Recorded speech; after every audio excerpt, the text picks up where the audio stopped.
Hi everybody, it's Maggie, your fairy godmother of trading. There were some song lyrics from the 60s that I thought were apropos to last week's price action of the market. Clowns to the left of me, jokers to the right, and here I am stuck in the middle. Well, that's how I felt all week. There was so much chaos coming at me, from all the political broadcasts to the tariffs being imposed to the wild reactions and stuff that was coming out of social media, things not even based in fact. And it really caused chaos in the market. Here's the good part. The VIX stayed down below 20 for most of the week. And finally at the end of the week, it did go above 20.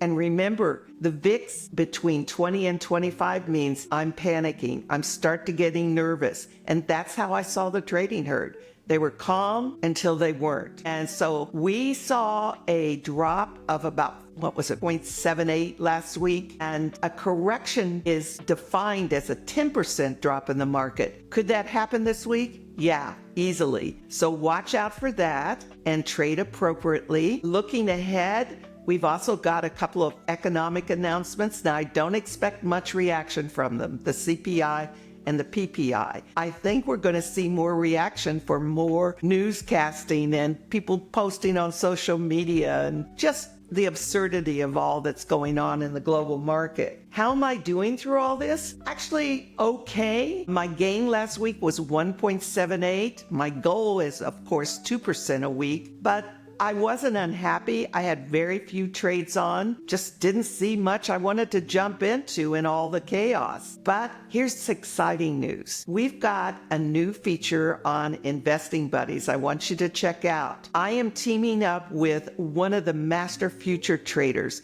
He's the one that wrote the active trader for Thinkorswim. In the beginning for Invest Tools, he wrote the futures educational course. He's a great guy. You're going to love him. Please email or write us or call for more information about that. It'll be starting soon. And I look forward to you learning about futures trading. And thank you so much.